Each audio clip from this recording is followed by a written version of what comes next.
Rachel, Steve, welcome. Hey, don't be shy. Come on in.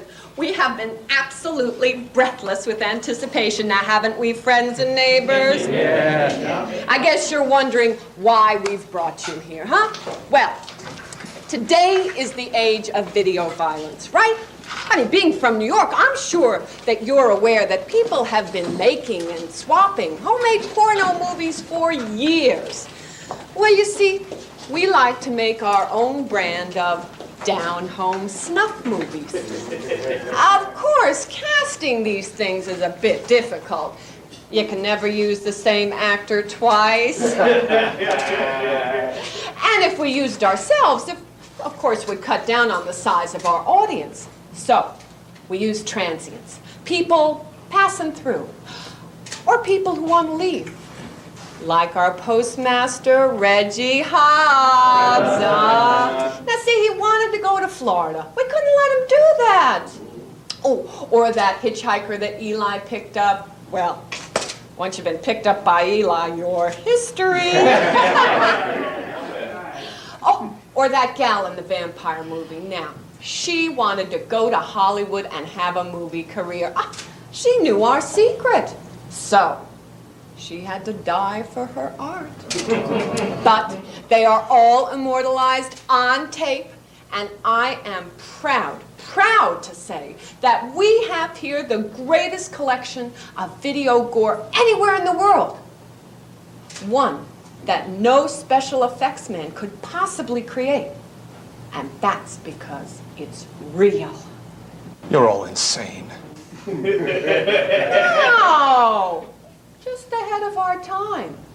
I'm really sorry that you and Rachel won't be able to stay on and run the shop. But you see, we feel we need a place where we can rent our tapes and meet, and we need a special kind of manager for that. But I want to assure you that your tape is going to be a #1 renter for a very long, long time.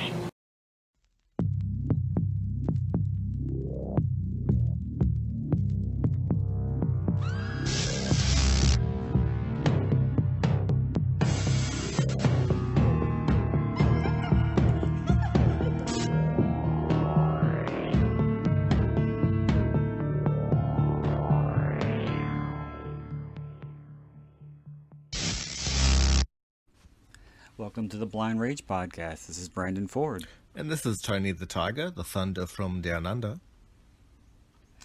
For this week's commentary, we are doing Gary Cohen's 1987 shot-on-video essential video violence. And I think this is the first time Tony has seen this. I've not seen it before this point. Never heard of it either? No. I'd only heard of the director after you had mentioned him, but and gave him a look up. How could you have heard of the director? Because he's only done like 3 movies. I think he's done 5. Well, he did Video Violence 2 and Captives and like 2 documentaries. Oh, okay, yep. But I wouldn't say that he's at all a household. It's not an auteur. No, I would not say so. Okay, but before we get into all that good stuff, I'm just going to get the plugs quickly out of the way. So I would like to encourage everyone to please check out my books in hardcover, Kindle, and paperback editions by going to Amazon.com, typing in Brandon Ford. There you'll also find my author page, which you can subscribe to in order to receive email notifications whenever I have a new release. If you prefer audiobooks, I have several titles available on Audible, which you can find by typing in Brandon Ford. If you don't already, please follow me on Instagram at writer Brandon Ford. And our good buddy James, who is still on his sabbatical, he went to LA to visit Fernando Lama. Mm-hmm. But you can follow him and see all his photography at j.everettphotography, all one word. Hopefully one of these days, Tony, I'll get an Instagram. so I don't have to break his cute little koala face. I've got a leathery nose. I can handle it. You can also follow me on both Twitter and Letterboxd at Brandon Ford. You can follow Tony on Letterboxd at Tony_the_bear. If you have any questions, comments, concerns, critiques, suggestions, recommendations, please feel free to email me directly at blindragepod81@gmail.com. We also have a Blind Rage Podcast Facebook page, which you can like and subscribe to. And last and most importantly, please don't forget to rate, review, and subscribe to the Blind Rage Podcast on your preferred podcasting platform. I'm not one of those schmucks who says, yeah, give us a 5-star rating. I can't believe people actually do that. Instead of just saying, could you rate the podcast? No. Give us 5 stars. No, well, I was listening to a podcast the other day, and something that I liked that they said is that if you give us a 5-star review, we'll read it out on the podcast. So I thought that was a nice incentive to get some 5-star reviews. I've heard people do that. What podcast was that? Was it better than mine? It was one called Scared Gay, and I gave them a few lists. I'd like to keep up with it. Although the first show that I heard them do a commentary on was a Serbian film, so it was a bit darker. Movie commentary? No, just a review. Sorry, yeah. Oh. Well, that's weird because we were just talking about a Serbian film. Yeah, so that's you reminded me of that. Leading into the show. Seen it? No, it is banned in Australia. They went through the plot in the podcast, and it sounds like a fascinating film that I probably don't need to see. No. Although I'm conflicted because I feel that it gets a lot of notoriety for being so violent, but coming from that background of a civil war, because my parents were, my extended relatives were part of the civil war that broke up the country. I feel it might resonate better with people who are so badly affected that they can understand, yes, that the tragedy of war is much, much worse than the opening of Saving Private Ryan. Well, it's not only that, it's supposed to be a metaphor for what living in Serbia is really like. And apparently it's not a good place to live. Yeah. Well, I took it as the film within the film that the director was kind of a representative of the dictatorship of Slobodan Milosevic. And just sort of a cultural sweep up of you get led down a path to do worse and worse things that just become accepted, and then you die and get fucked. Well, that is the message of the film. Living in Serbia, you're fucked from when you're born until after you die. Yes. So, no offense to the Serbs, but I won't be paying you a visit anytime soon. I'm sure, actually, I reckon that the country is quite lovely now. I'd say 90s Serbia was probably worse than today's Serbia. I have a lot of bear friends who live in Serbia, so and they seem to not mind bear it. friends everywhere. You have one in every port. Yes. I'm like Carell. And in every hole. So, before we get started on video violence, what have you been watching lately? I would just like to plug something first. Something Yes, that I please. was involved in. I was interviewed on a YouTube show called William and the Magic Box. So if you'd like to give that a look out, it's William interviews Tony from Australia. How nice. And that was a nice little Did you have experience. you had a nice time doing that? Yeah, it was a lot of quite simple questions like your earliest childhood memory, your street name, your mother's maiden last name, What? the digits at the back of your credit card.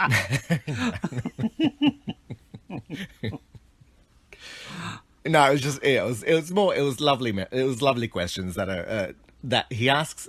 They're very universal questions, so he asks a lot of people around the world just to be involved with this interview and just to show how similar we are in our experiences. So it was very nice. Well, that's good. By way of movie, the last movie I watched was it's an old one with Bud Spencer and Terence Hill called Watch Out, We're Mad. And the reason I watched that is because I was talking to someone at work who was saying how he heard a story about how Marilyn Manson used to steal Volkswagens and convert them into buggies, into dune buggies, sorry. And the plot of Watch Out, We're Mad is about a dune buggy. So it just sent me down a wormhole of watching some spaghetti western fight along. Aside from that, I've been reacquainting myself with Kate Bush music, as she's in the middle of a renaissance. Which I think it's quite good that she's being picked up by a new audience, but also I find it quite funny because I know a few musical snobs who kind of they like to be very I like Kate Bush, and then now everyone else is liking her, so it's like, where are you going to stand now? Like, And how about yourself? What have you watched?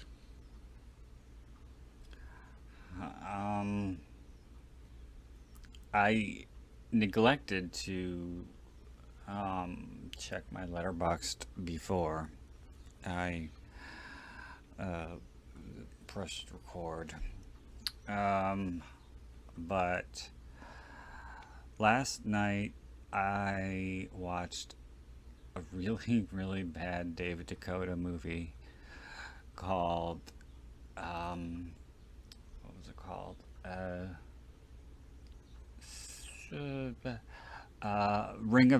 Ring of Darkness, Okay. and it was about a satanic boy band. Oh my god. Yeah, so they had the beginning. It starts out with a traitor, as all of these satanic witchcraft type movies often do. A traitor who has decided he's leaving, and of course they kill him. Well, when a witch So went against her coven, they would kill her. that's true. Yes, I heard that somewhere. Yeah, in the toilet cubicle somewhere. So they kill him, and now they are. The main plot of the movie is they're trying to find a replacement who is the lead singer of the group, which Okay. doesn't make any fucking sense whatsoever. It's like, why would you just pluck somebody out of a crowd and say, okay, you're the lead singer, when you could have gotten somebody else who's already in the group to be the lead singer, Yeah. and just hired somebody else to be part of the. I don't like it when people say band, because it's not really a band. Wasn't They that a don't Mark play any Wahlberg instruments. storyline in a movie that he did, where he just got plucked out of the crowd and became a singer, and then he did it at the end? I don't really watch many Mark Wahlberg movies. I have a bitter taste in my mouth about him and his homophobic, racist past. And I don't think it's really part of his past. What do you mean? Well, okay, I guess I shouldn't correlate religion with homophobia, because I know there are some people who are religious and not homophobic, whereas Mark Wahlberg is quite born again, isn't he? Like, he was in that recent movie about a priest that becomes a boxer or something. I don't know. I don't really follow Mark Wahlberg that much. Well, at one point in, well, let's just say there is a story that I heard about him using some very not nice words when it came to the brother of someone who's very famous, and he is gay. And this very famous person was at a club with her brother, and her brother was dancing with another guy, and Mark thought that was oh so hilarious and dropped a few F-bombs on him. Yeah. And plus he almost killed an Asian guy. He almost beat him to death. Oh. Yeah, he's got quite the checkered past. Yeah. And that was a hate crime. Yeah, yeah. So- Was that around the Basketball Diaries days? Yeah. Yeah. I feel like I remember something violent. Or it might have been, yeah. Well, I know that he was supposed to be in New Kids on the Block, but he went to jail instead. So his brother went in.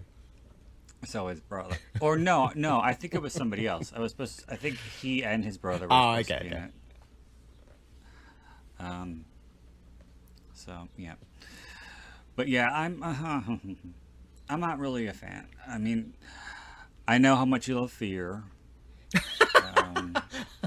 I actually prefer The Fear with Ali Sheedy. There's also a movie. No, that's just called Fear. Oh, okay, fine. There is a movie called The Fear that With is Wes about- Craven No, and Morty. it's about. Sorry. Shut up. Let me speak. It's about a man. It's about a demonic entity who's a man who's carved out of wood. Yeah, that's the one. Morty. I thought that was... That's Wes Craven. No, Wes Craven had a role in it at the very beginning, very briefly. Oh, I don't even remember. I think he played a psychologist. I don't think it was very good.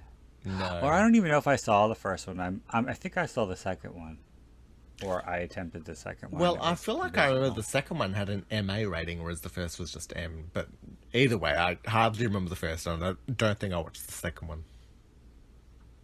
Those were examples of very strange, oddball 90s horror. Yes. As I've said so many times, the 90s was a very strange Finding its place feet. for horror. Yeah. Yes. Thank God Kevin Williams took us out of that. Yes. Just being a dickhead. Yeah. God bless Kevin Williams. Shut up. Sorry. I can only take so much. Oh, I got a book. Oh, good. That's right, I do. Since last we recorded, I read the new David Sedaris book. Yes. Happy Go Lucky, and I enjoyed that quite a bit. It was very funny, as his books always are. He never ceases to entertain. He's very very amusing. Yep. Okay. He's a good wordsman. So, he is.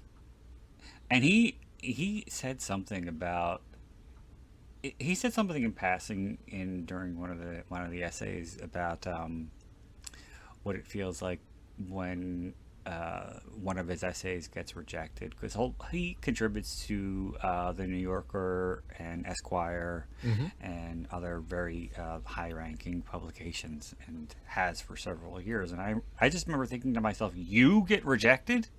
Really? Okay."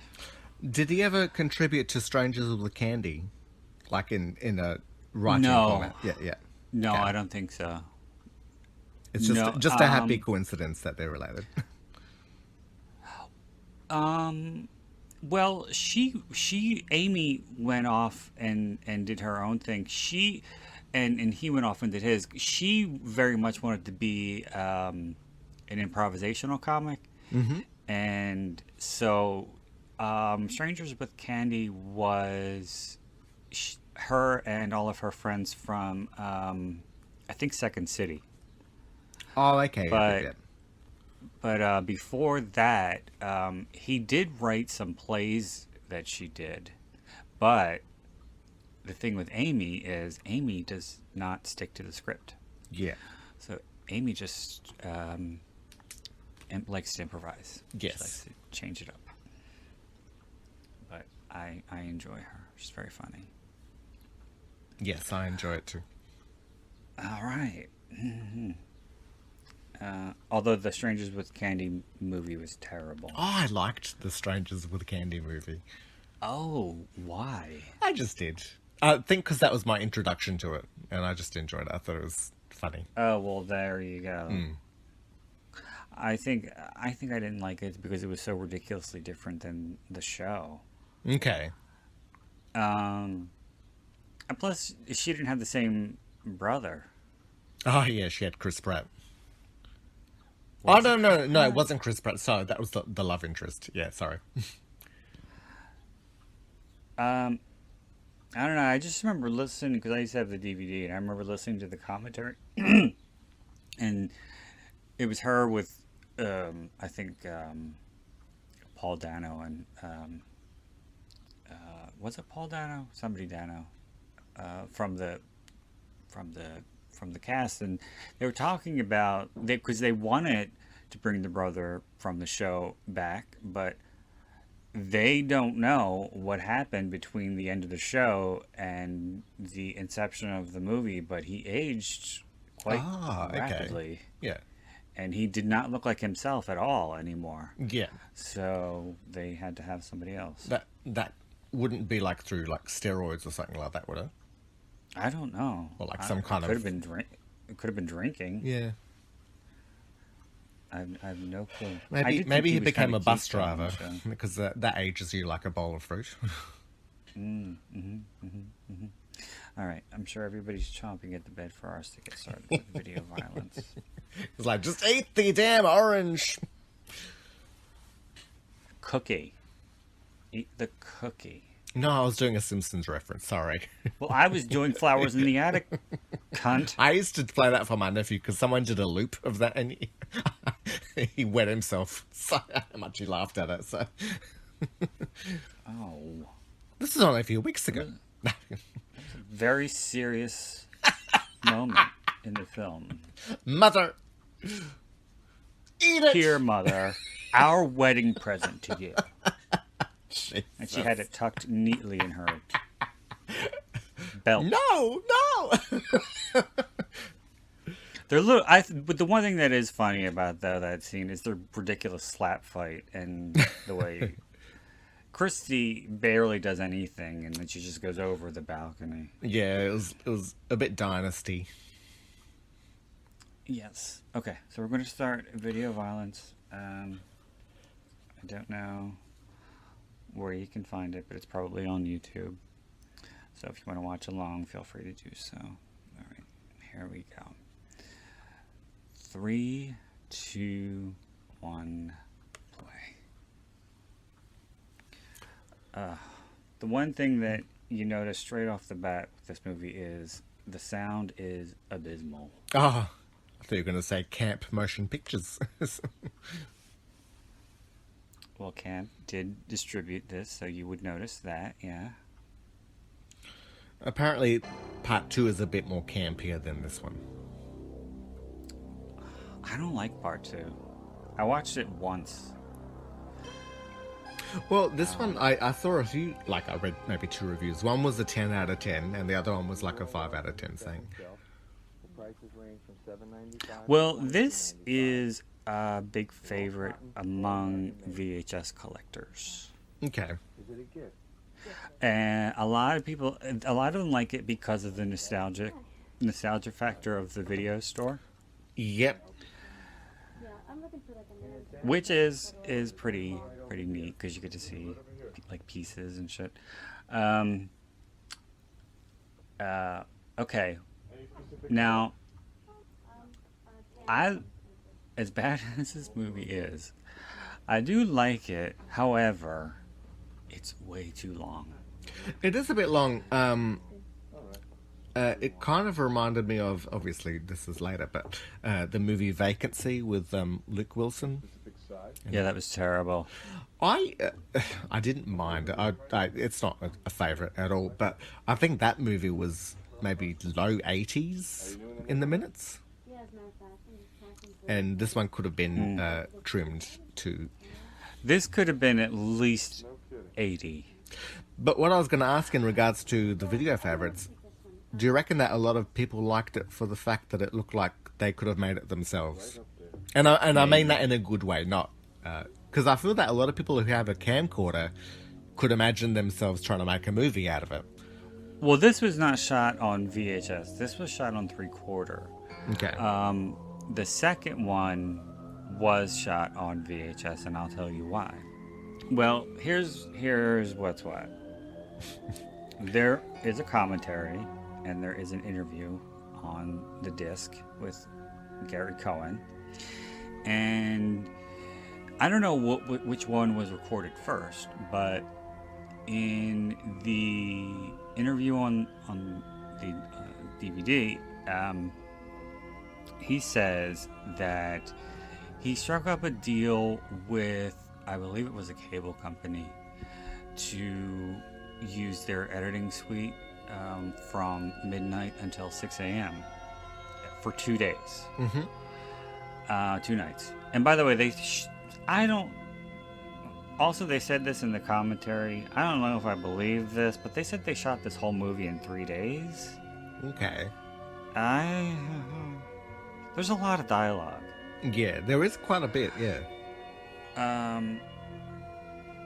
But anyway, so they said, Gary said that somebody who worked for the network walked in and saw what they were doing, and they were like, oh, we didn't know you were making this kind of movie.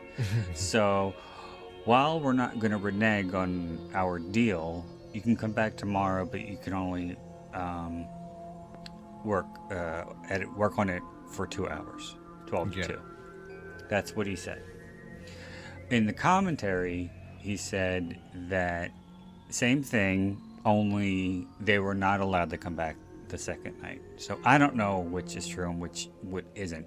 Yeah. But I think this movie would have benefited had they had a professional editor, because Gary cut it himself. Yeah.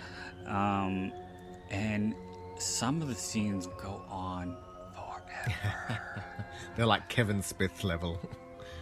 Like this one, for example. The one scene that always screams out at me is the vampire takes a bride. Yeah, okay. That one goes on way too fucking long. Do you mean the actual movie within the movie? Or? The movie within the movie. Yeah. Which they show the whole thing.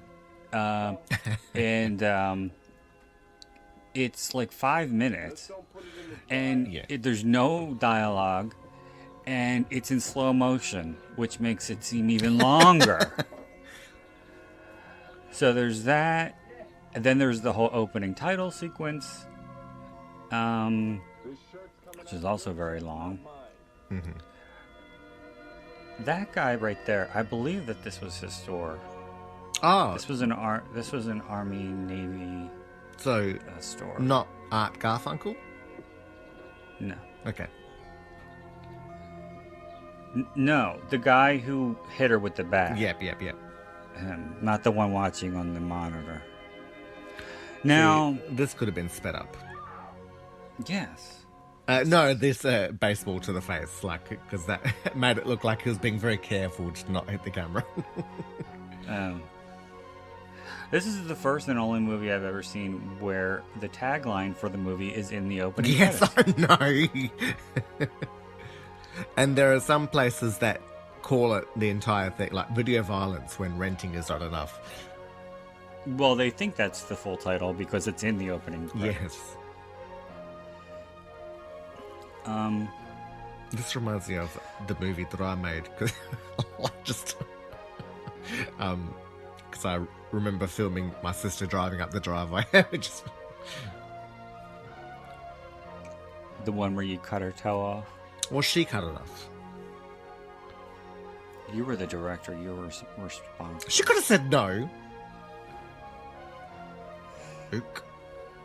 Like, and the writing, it reminds me of, like, when you're tracking on a video player. The writing? The credit writing, sorry. It doesn't it go from different corners of the screen? It might do. At the moment, it's on the left, so... Left I top. thought it did. I thought it moved.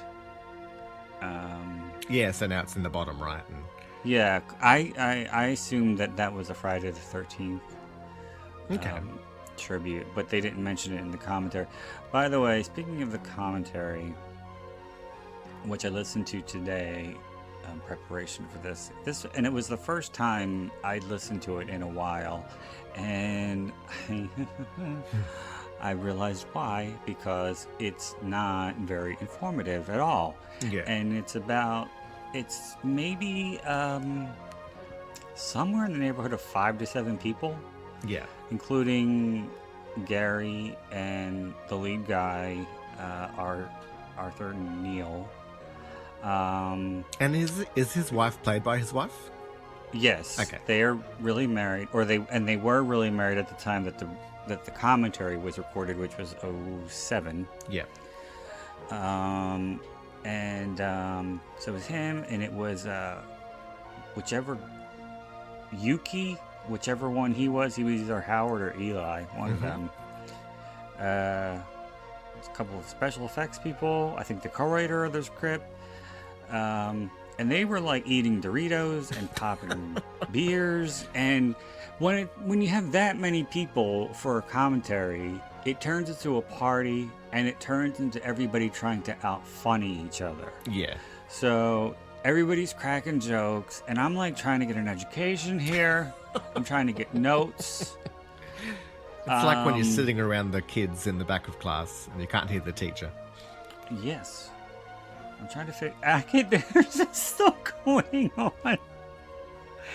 Yes, and when I watched the movie again, I watched it yesterday, and I was like, it's fucking 10 minutes before the movie actually gets going. And by the way, movies do not have prologues or epilogues. Epilogue, yes. That's not It could have been done without the epilogue. Could have just said day one now. I guess. Though I mean, even I don't even think that concept, it didn't really need to happen. No, you didn't. No, that was completely unnecessary. Now, do you know about the inception of the movie? Well, wasn't the director working in a video shop? That was about as far as I read into. Like, I didn't see much more about it. Well, he owned one, or I think he owned a couple or a few in Jersey, and for a while I thought I always thought this guy was really cute. Not the owner, Yeah. the younger guy. He never did anything else after this. Yeah, I always thought that this was Gary's video store, but it's not. This one is his ex-wife's, so I guess she owned one, and his ex-wife is the woman at the very end who lures them. The one with into the strong basement. Jersey accent, or the New Yorker. Yes, who really does a bit of overacting. Yes. I'll say, because The Ham. I'll get to her.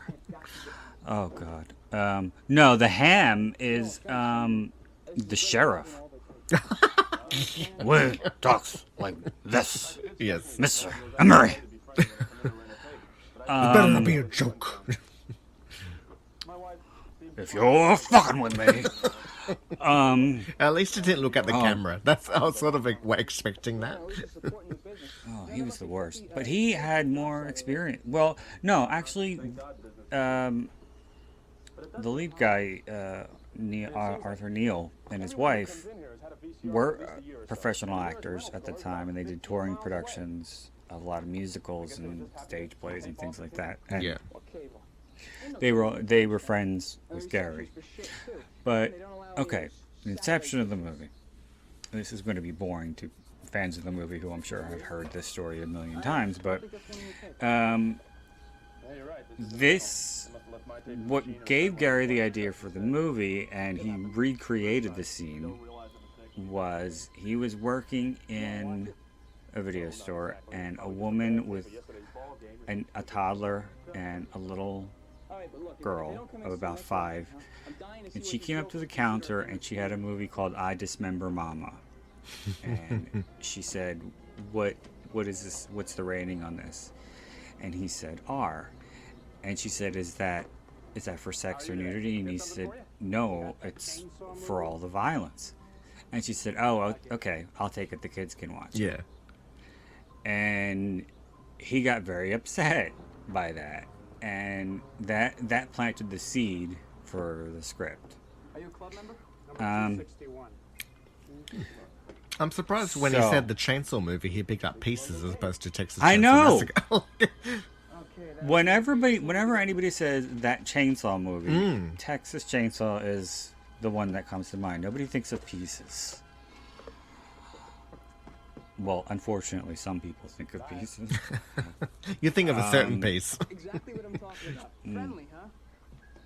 I was trying to take a screen cap of that shot when what's his face takes the box off the shelf, because I was going to use it as the cover for the podcast. Okay. But I couldn't get it, and plus I wasn't sure what other movies were there. Yep. I don't remember.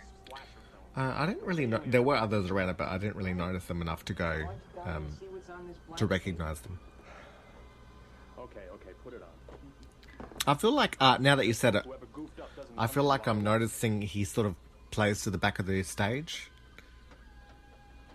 Yeah, he plays. Yeah, To the audience. balcony. Yeah. Whereas, yeah, because I've been listening to Peaches Christ, and she was saying how she had to learn to not act in drag, that, you know, when you got a camera right on you, you don't need to be exaggerated.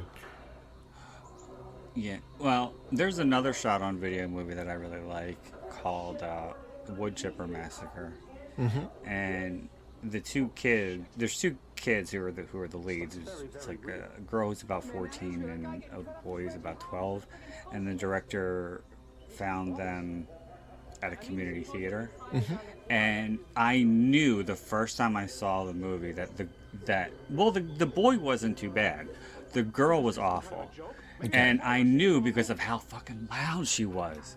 Yeah. Immediately that she had done stage. Yeah. She was projecting. She was projecting, and I that was one of the first things that I learned in drama during my illustrious 4 years in drama At NIDA. my high school. Yes, was you have to play to the balcony. Because Howard and Eli are not as funny as they seem to think they are. It must be a thing to do with Eli's. I mean, that guy could be dying somewhere. Do you know what this means? Here, hold this. Let me get the camera. How's this?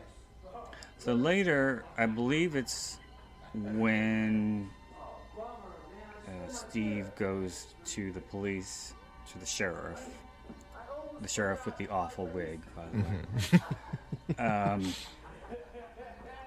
It cuts to post surgery.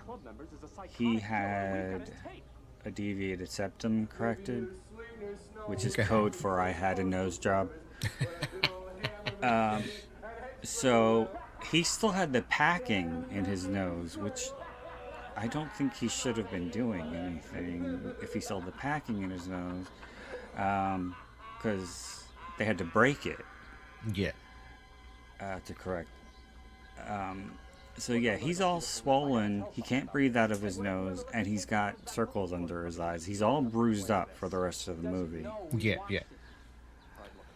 So, So, you stay here with the tape and I'll try and get a copy. can I just ask a You question could- about the movie quickly? Yes, please.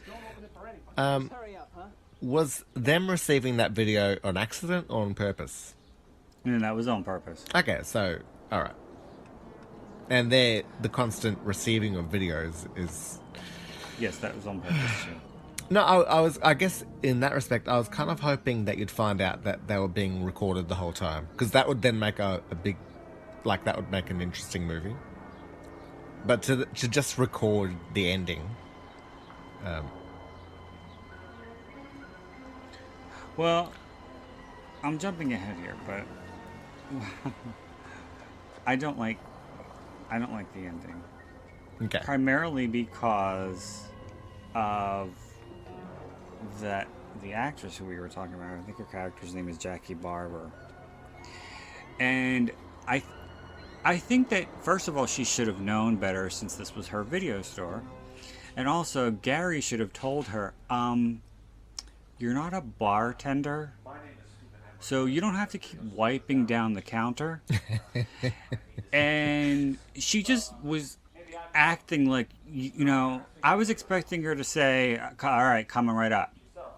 2 more? Gotcha. Yeah. And plus the ridiculous customers. I'll bite your neck. So I'm trying to think of other interesting tidbits about this one. How bad a typist the police officer? The secretary. Yeah, and secretary is misspelled in the end credits. Oh my god. Our little town supporting you? That's fine, thank you. Listen. Well, I know that the sheriff and fucking the whole fucking town. Well, you know what doesn't make any sense is Rick isn't in on it because he's lived there his whole life. Yeah, that's true. Yeah. And his mother doesn't know anything. Yeah. And he's only been away at college for a few months, and then he came back because his father died. So how does he not know anything? And how does his mother not know anything? Because apparently, yeah, it's the whole fucking town. And Frenchtown really is a town in Jersey. Okay. With only 300 people, yeah. but require a legal secretary or whatever she the wife Yeah. was. Although I thought that was something hilarious. That She works for the courthouse. She's a lawyer in his video shop. Well, what they say, what is never clear is why they moved to this town. Yeah. Because he had his dream job was to run a movie theater, which he was doing in New York, and he seemed quite happy a bit with it by the way that he was talking. It wasn't like, okay, let's move to a small town to start a family or something like that. It's just, okay, we left, Yeah. and that's it. Like, I feel the story could have worked better had he gone from being a video shop owner to going to the small town to become a projectionist. And then started finding these movies. But I get, that would Maybe. take the whole storyline away. But That could be for the remake. yes.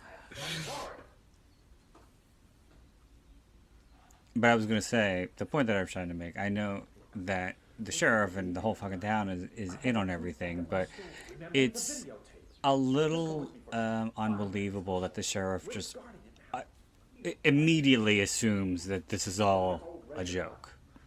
Which everybody does, in horror movies. This isn't funny. But immediately he thinks that this guy is coming to him, going out of his way. Yeah, I for mean, some kind of joke. because he is in on it, he could have just played along with the guy and said, okay, I'll he doesn't need to be an asshole. Like, it just, Yeah, he could have just... He could, yeah. Well, he could have just went back with him to the video store and been like, "What? Yeah. What happened?" Because Rick is gone, as is the tape. Yeah. So he could have been like, "All right, well, let me know if he turns up or you find the tape or something like that." No, he didn't have to be an asshole, and he didn't have to, It was a try character so choice. hard. Well, apparently he's been in some major movies and done a lot of stage work. William Todd, I think his name is, or Toddy, something like that. God. He has since Fourth passed. wall. An acting test?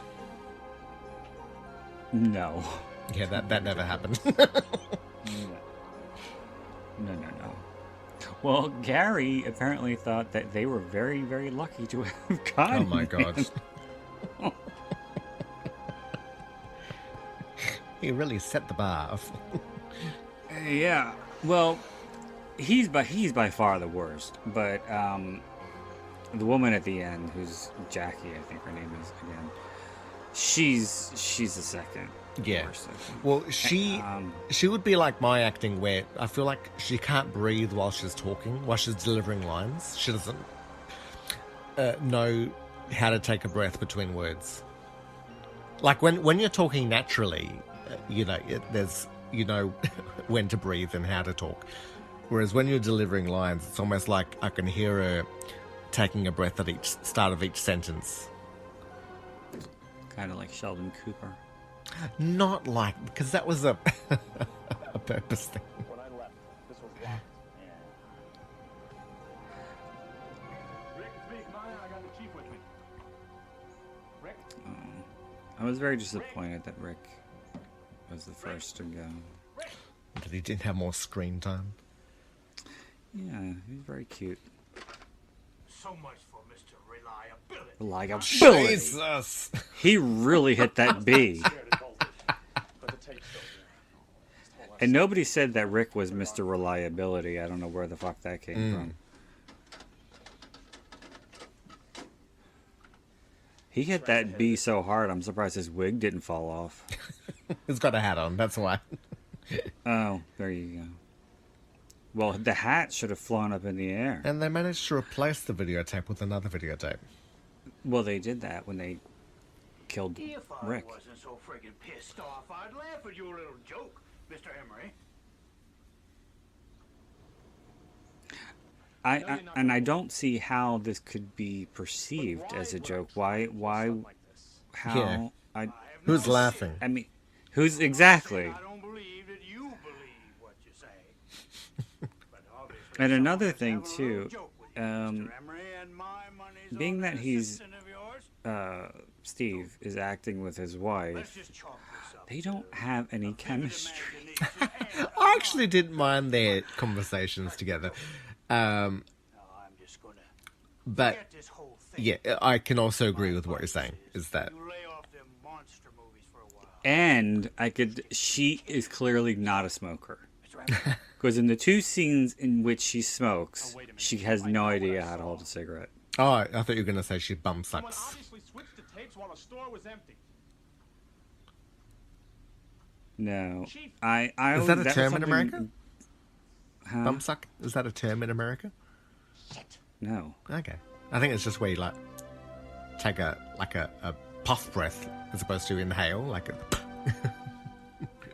Well, yeah, I know what you're saying. It's not inhaling. And when you inhale and when you don't inhale, when the exhalation of the smoke is very, very different. Yes.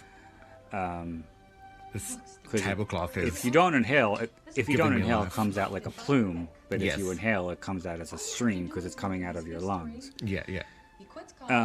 But as a smoker, a former smoker, that was always something that I could pick up on in movies because the biggest thing that people do who hold a cigarette for the first time is their fingers are too stiff. They're too stiff and they're together. Your hand and your fingers are relaxed when you hold Yeah. a cigarette. It's just an extension of the hand. It's not... Rick could have set you up for the whole bit. It's not actually holding something. No. You know, he probably just taped a horror movie off. the She phone. doesn't even fucking believe him. The whole thing was shot on video. His own wife. It had the same quality as Oh, God. a soap opera, one of those rotten commercials. Not a film. You could tell He videotaped here some of his friends. that he'd had the surgery because he's completely nasal. Equipment, as far as I know. Oh, sorry. I think you were saying this. The officer had surgery. That's like... No, him, the Yeah. main guy. Can't you see his face and how swollen his nose is? Yeah, And yeah, the yeah. circles under his eyes. Well, I just thought that was his look. He reminded me of the subway ghost in Ghost. This one horse town. And why do they all have No, that's no. Since when are you complaining about business? Are you saying I fell? I mean, we are so damn You saying I jumped? job at a law firm. And you I have no idea how I remember that. I haven't seen that movie in years. No. I remember more Whoopi Goldberg's moments than anyone else's. Yes, I know how much you love Oda Mae Brown. This whole thing just got me a little shaken up. And she looks a bit like the poor man's Catherine Keener. Not at all. No. As far as Rick is concerned, if it's a joke, She wasn't in. She didn't participate in the commentary. And he said, it was funny. He said that if she had come along and watched the movie, she probably would have went home and killed herself. this thing gives me creeps. Getting pretty nervous. No, wait. What do you mean? Who's barking? Okay, apparently there's a dog fighting ring just outside my window. Is this part of the movie? The point is, when we got back, he wasn't there. He wasn't there. This. And this music is Money was- ill-placed. It's yes, exactly. It's not necessary. I at mean, all. I think if they really wanted, they could have started the scene with it and then stopped once they start talking, like because it sounds like a dinner sequence song, but not going with the conversation that they're having. Tomorrow morning, Rick will show up for work. But if not, you call his mother. It's like And this is we're another being scene guided that- around the estate. Now, I can look through the records at the Yeah. town hall. I can And see this is what- another scene that goes on way too long. And there's a lot of exposition. There's a lot of stuff we already know. I can call him with some question about his social security number or some other red tape. Yeah, and he's just going to give his Looks like social a man security there. number Okay? over the phone. Maybe everything will become clear in the morning. They shot the 2 dinner scenes in this house, I think back to back. Oh, and they're actually eating.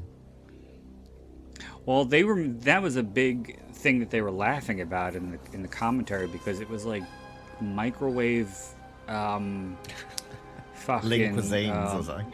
Yeah, it was like lean cuisine meatloaf or something. Yeah. Or Salisbury steak, one of those things. Is dressed to go for cricket later. Mm-hmm.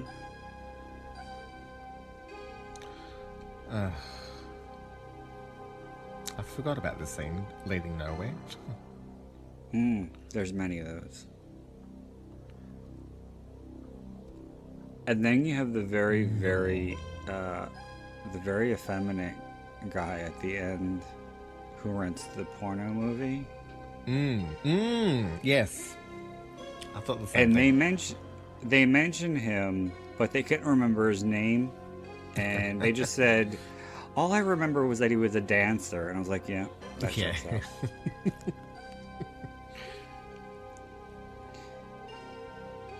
But the majority of the commentary too was, oh, that's so and so.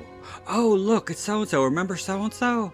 Oh, there goes so and so. She died. Oh, well, so they're reminiscing.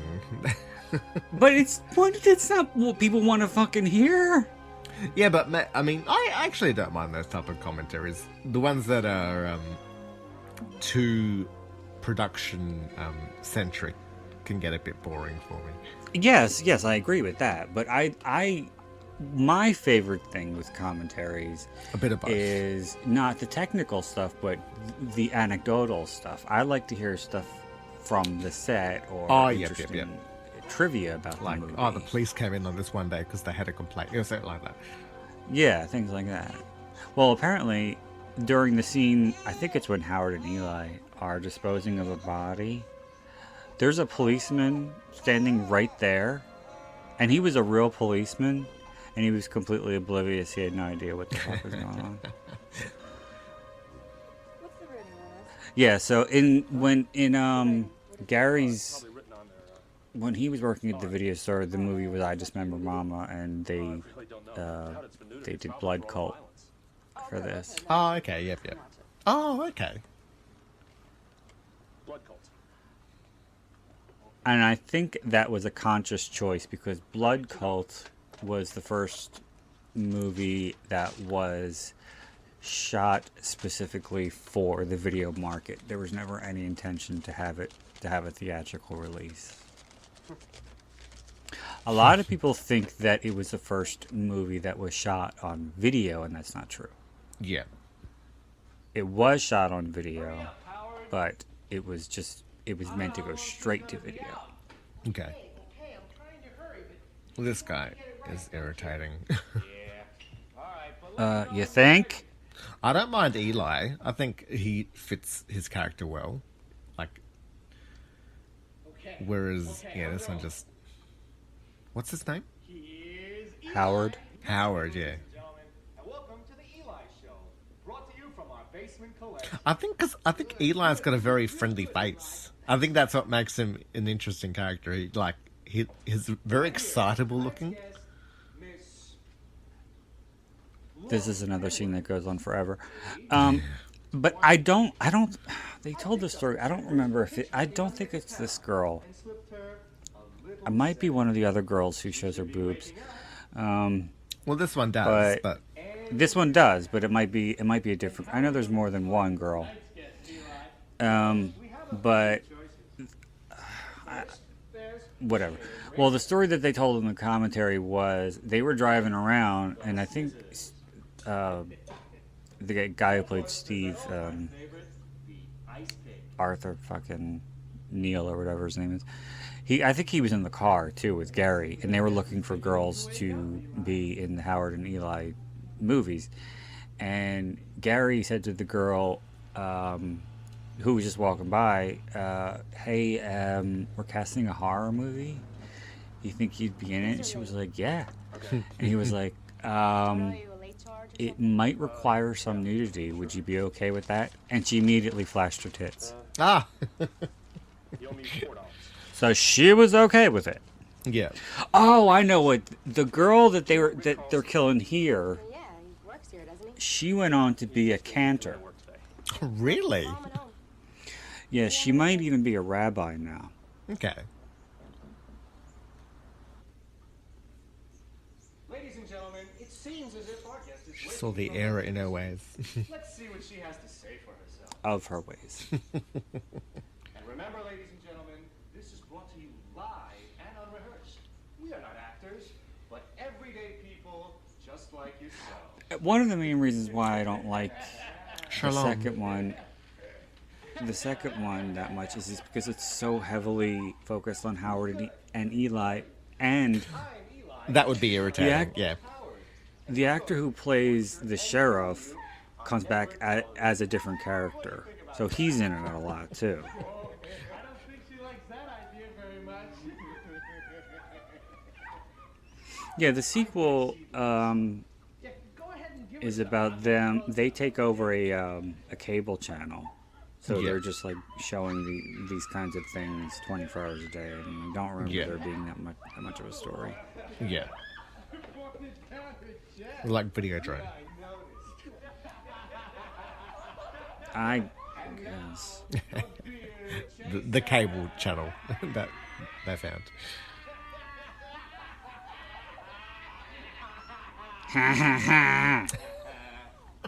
Boobs are so funny. This is a first. A wet t-shirt contest. Basement Tapes has done it again. For the first I kept sort of thinking, this is a dumb thought. They kept playing it as if they were recording live. Like, I think, Yes, and he just said this is the first time on network television. Yeah. No, No, it's it's not. not.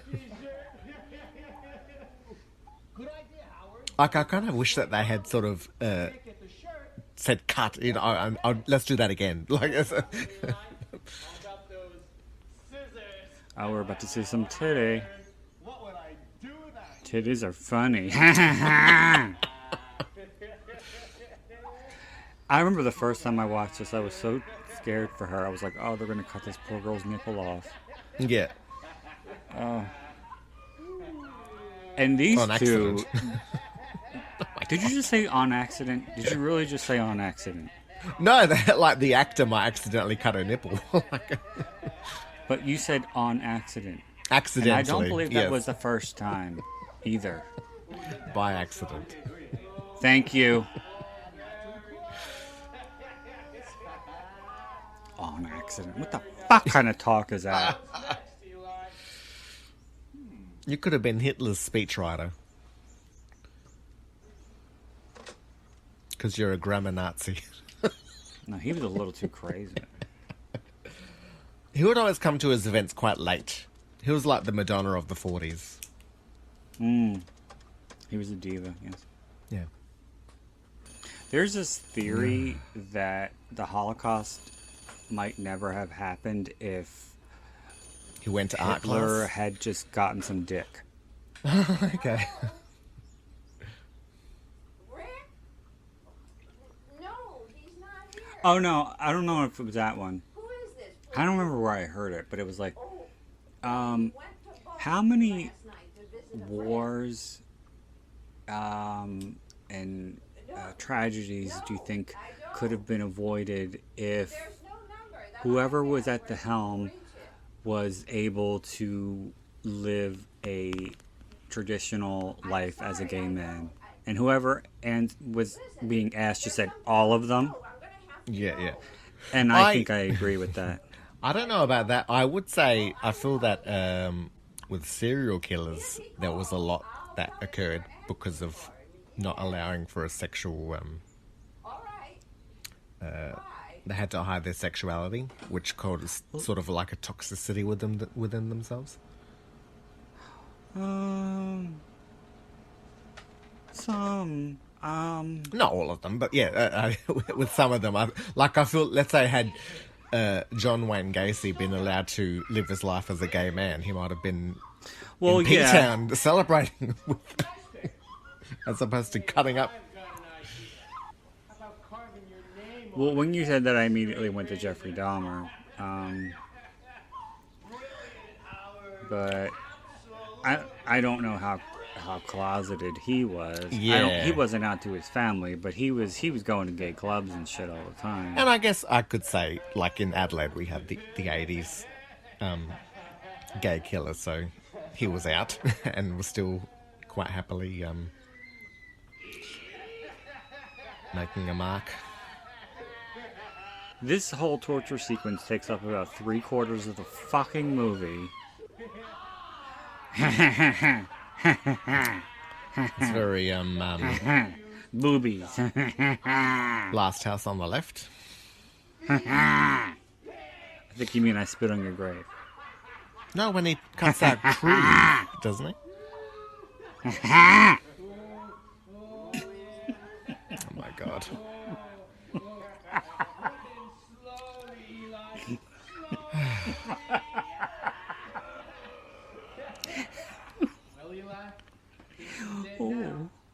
Oh no. God, this goes forever. She's dead now. Ooh. Oh yeah.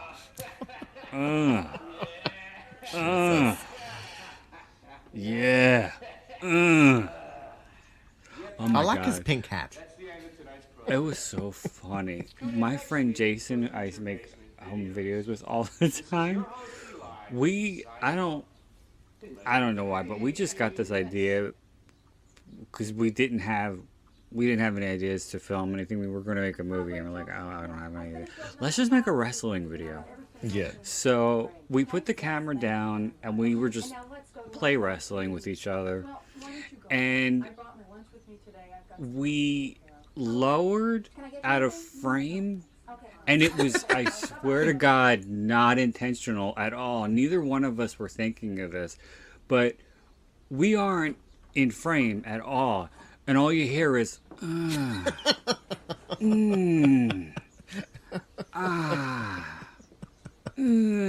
it just keeps going on and on and on. And I remember his bike was in the shot, and that all you see was the bike, and here There's moaning in the background. Right there.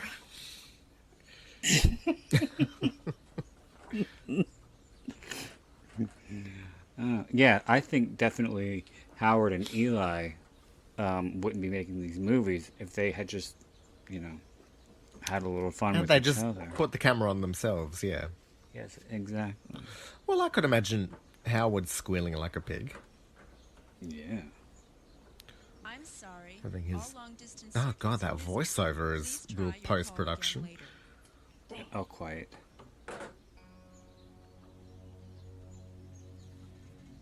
Up until he died, Ned Beatty got that whenever he was out on the street, and he was not happy. About what? About about that movie, Here, these are on time. Deliverance.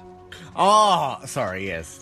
Like random people will come on the street, will come up to him and go, "Squeal like a pig." Yeah, yeah, And like after 40 years, yeah. I can understand him not being too happy. Now I feel like putting his face on a t-shirt. Who? Poor Ned Beatty? Yeah, with squeal like a pig. Why? No, don't do that. And that line isn't even in the book. Oh, okay, yeah. The sodomy is, but that line is not. Yeah.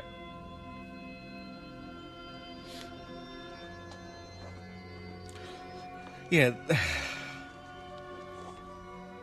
I think because of it not meaning anything, the whole leaving of videos element to this movie just is a nothing part to it.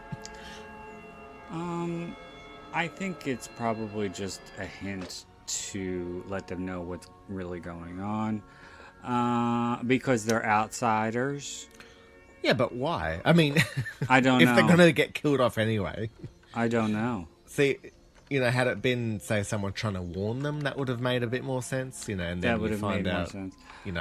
that she gets But killed it's- because of it, or, it's... It's purely just for the sake of the movie. Yeah. It's for audience tension. For the audience. Operator, I have been trying Yeah, to even the remember in operator for is about in 20 on it. minutes now, and I Yes. cannot seem to get through. I'm sorry. I will complete the call for you. See, that one there graduated from Lee Strasberg Yes. acting school. She's got a Stanislavski. You got him. Mm-hmm. Mm-hmm. And this guy here studied the Meisner technique. He did. It's true story. Mm-hmm. What can I do for you? Well, you see, The operator reminds me of Sean Young in Drag. Everybody always reminds you of someone. Well, I Whenever get we that. watch Yeah. a movie, I swear. I was wondering if you could This happens in me in real life. So just be happy that I don't watch more movies. Yes, it's 157. Sometimes, because, well, I mean, I used to get that in real life a lot, where somebody would remind me of somebody. Most of the time, it would be somebody that nobody knows of because it would be like an actor in a Z-grade movie. But sometimes, too, it's like, since I go so much by voices now, I'll get it in my head that the person I'm talking to or hearing sounds like somebody famous. Yes, yeah. Yeah, I've told There- you how someone that I heard reminded me of Josh Gatz, but I don't think they look like them at all. So There is this podcast that I don't want to say, but one of the guys has the exact same voice and the exact same accent of a gay porn star. okay. And his accent affects the way he says his A's. And it's the same with Yeah. him and the porn star. So it's like dead on. I'm gonna put that D in your A. How does it say A? I don't remember. It's a regional thing. Yeah, yeah. It's an East Coast regional thing, but the porn star says he's from Texas, and I'm like, okay, that's not a Texan accent at all. Okay.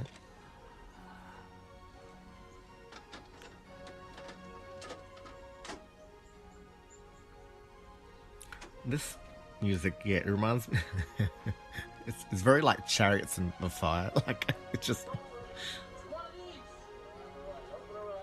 Yeah.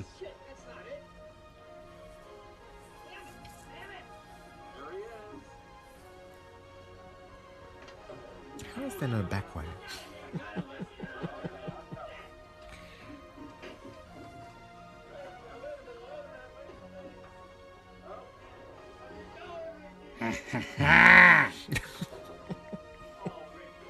They're having far too good a time. And they're so loud.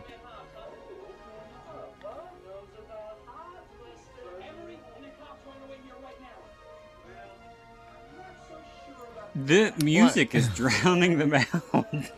Yes. Although the murder at the beginning I thought was the best one, and they weren't even the ones involved in it. Yeah. Yeah. It's like, why did they go?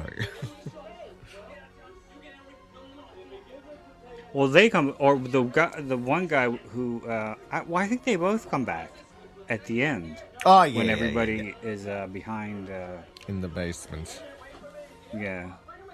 And by the way, she delivers a fucking monologue worthy in length, anyway, of a Shakespearean play, while they were just standing at the bottom of the stairs. Why didn't they just turn and run?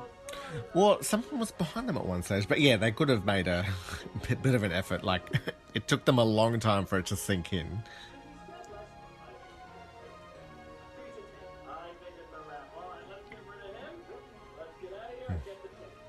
And that basement, by the way, was the basement of the video store. Oh, okay.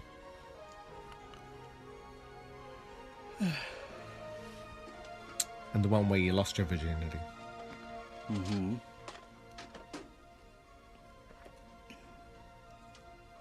I didn't lose my virginity in a basement.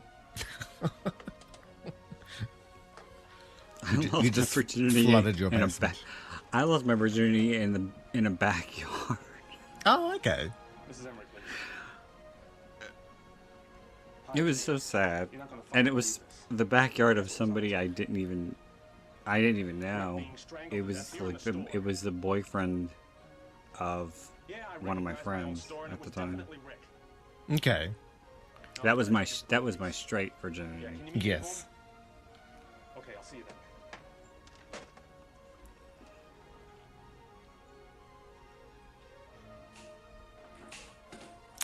I lost my virginity at the city racecourse. Oh. For you?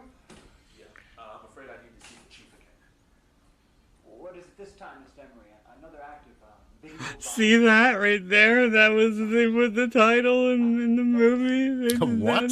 That's the name of the movie. Yes, that's right. They put the title. He Oh said, my God. It's called Video Violence, and he said it. He said it in the movie. Now he's going to look at the camera again. Oh, no, he didn't. He did the first time. I can't stand it when they say the title of a movie in a movie, unless it's something like Candyman or something like that. Ah, yeah. No, I know what you're saying. What is it this time? This time you're gonna. Could you imagine if in the script there was a line like, "Oh my God, Tina, I just had another nightmare on Elm Street." Yes, yeah. Christ, Emery. I have had enough of this Bullshit. I have checked on those myself. I'm telling you, the wig should be on the ceiling. He has no eye actability. He has no actability at all. Oh, It so happens we do. We videotaped it. drunk driver. And I suppose you want me to play I like I did find the bit where he records over the video. I knew it was happening, like straight away. Okay, it's going to record over it. Well, he only recorded over a few seconds. Yeah. So. And he's like, no, don't touch that. Like, I know how to do it.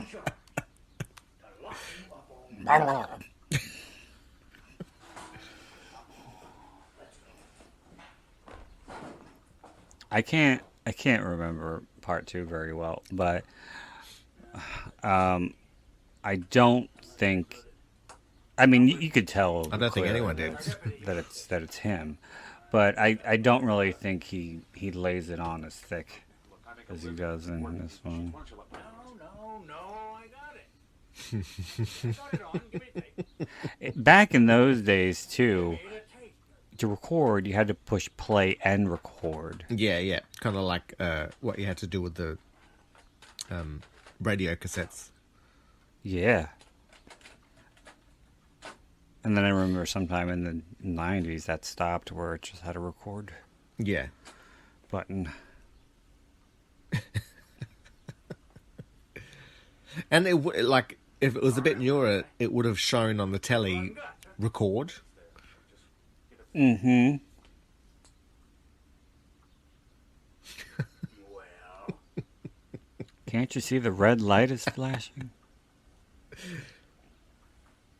Maybe I did rewind it. Let me see. Damn it, you gotta record your You're erasing it! So much overact. You're erasing it! You fucking idiot! You should have taken the tab out. Oh, I don't know what to say. Well, he says that too on the commentary. He says something like, "Oh, you would think those little tabs on those VHS tapes were there for a reason." Something like that. I never took the tab out. I put up with your bullshit. Oh, I I did. have indulged your fantasy. I did it all the time. Line at your accusation. Oh, You know- you could get you know- around it by putting tape over it. Yeah, you could Yeah, put yeah. tape on it. But you know what fucking freaked me out, though? Oh, my God. What? I had a tape that had Sorority House Massacre 2 and listen to that sad movie. It's like boo-hoo you recorded over the tape. Boo-hoo. Oh, you recorded over the evidence. No, I had a tape that had Sorority House Massacre 2, Mikey, and some other really good movies that I liked. And I put it on and accidentally recorded over like a few seconds at the beginning of Sorority House 2. Yeah, And I almost yeah. cried. I was so upset. Yeah. And literally, as soon as that happened, I went and got all of my tapes and just pulled the tabs out of everything. I was like, this is not going to happen again. Never again, damn it. See, now And I I'm remember- quoting my own movie with that. I remember what it was that recorded, too. It was, Smiths? that very awful, very short-lived Tom Arnold show. Was it Jackie something? Okay. Jackie Thomas, the Jackie Yeah. Thomas show. bullshit. I saw him slammed up against the wall of my studio by the same guy. Now, why is music necessary for this Yeah. scene here? And both efforts to show the damn And not, like, it goes over the dialogue, so Yeah, you don't hear what they're saying Well- sometimes. the same thing with the Howard and Eli. Yeah. Am I going crazy or what? I don't know, honey. I don't know. Look, I want to believe you. But you have to admit, this all She sounds doesn't so even believe him. Come on. Your own wife doesn't believe you? That's pathetic. I want to believe you. Now, why don't you just But let you me look play like a bum already. okay? I know. Now, You this look whole thing homeless. was You look like, Yes. you look like somebody beat the shit out of you. Why are you all swollen? Do you need AAA? Have you been drinking? Why do you smell like Are you cat? girls getting high? I brought towels. Doing that, they have just created a pretty foolproof piece of evidence. And why would they then arrange to have you, of all people, view them? In case they wanted to do their hair. I don't know why that's a thing in movies. Like I brought you some braiding clean each towels. other hair. And there's an imposter It's like, in what this is that phone. for? Is that just a reason to bust in on somebody? I brought tampons. She's either a fake or a patsy. I'm absolutely up against a wall. I mean, I refuse to think that my husband is off his rocker. Apparently, they wanted to get a Lou Reed song for the movie. Really? Also, Yes. And they wrote to Lou Reed, and they were like, "Can we use your song?" And he was like, "No." fine. Can I get permission? Where are you going to begin? I haven't the foggiest idea. There was no need for a toast. Yeah, I know. That was like the least toast-worthy thing to have done. I do kind of feel like the dialogue isn't very horror movie. No, it's more of a mystery. Well, even like it leans towards drama. It's not very tense. No, except for you're erasing it. Yes.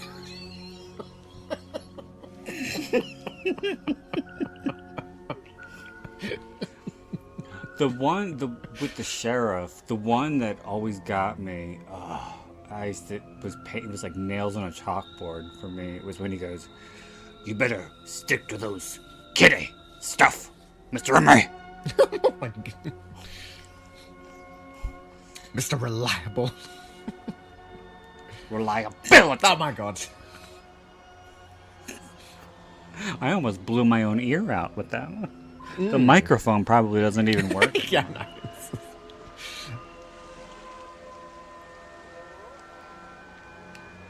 I'm going to get messages from people being like, okay, you were a little too extra with the video violence commentary. You need to take it down a notch. Please, like anybody would email me regarding this. I mean, the town conspiracy, it does sort of remind me of like the 60s horrors, like Children of the Damned. And, Yeah, like Rosemary's Baby. yeah, that type of thing. Yeah, it's like it's a conspiracy theme. Yeah. Where, no one, you can't trust anyone. And all these fake smileys, like, oh, there's some future stars in the town. Mm-hmm. Did you ever watch that movie? I think it's called The Hunt. I don't know. That's a very generic title. It was about these. It had Hilary Swank in it, and she turned out to sort of be the villain at the end. And it was just about this group of people that wake up in a field and start getting hunted down. No, that sounds terrible. It got a bit of a bad reputation. I thought it was quite a fine movie. I didn't mind it. But it got some negative feedback because all of the victims were like really extreme, like right-wing personalities, and the killers were very left-wing. So it was a very political horror movie. So it was like Red State. But funny.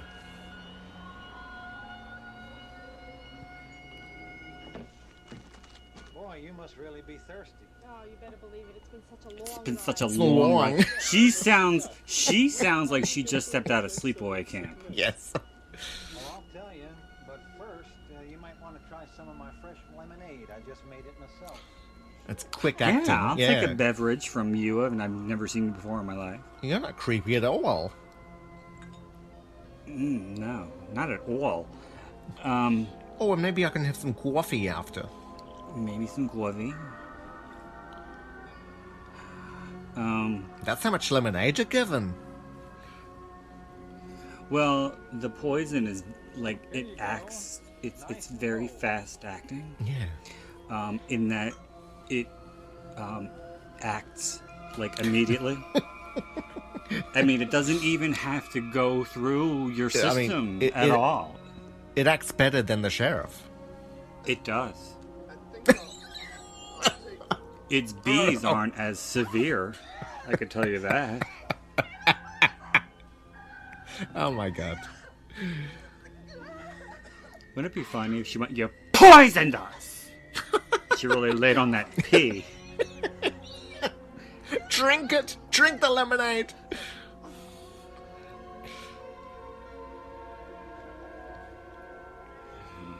Oh, drink your goddamn juice, Shelby.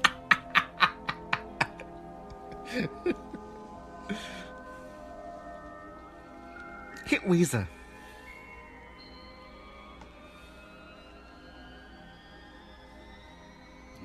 Take a whack of Weezer. Oh god, and I'm only noticing all the different all of his different hats, and I would wear each of the hats that he's wearing. Oh, you poor thing.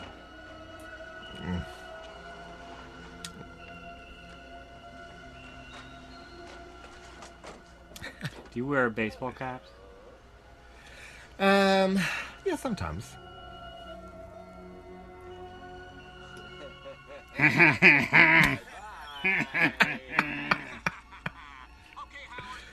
Smile, you're on candid camera.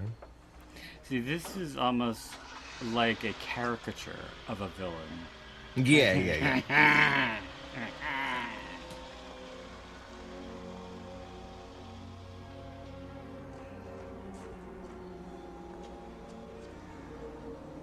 I mean, and why did the sheriff need to be standing guard if the whole town is in on it?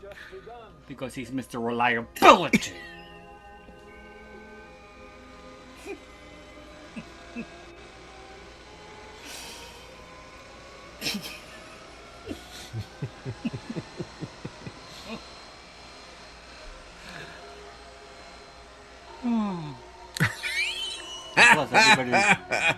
Plus, everybody else is watching the kitty stuff. Yes.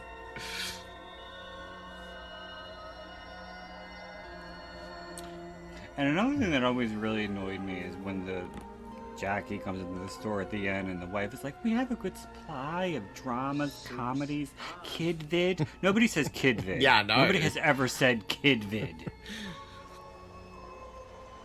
Except for Michael Jackson. Oh, yes, well. Did you want some Jesus juice with your kid vid? Yeah.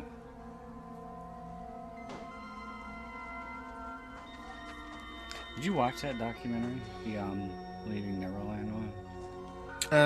No. Years ago I watched that one where he was interviewed by that British guy. Yeah. When the one where he claimed to only have 2 nose jobs?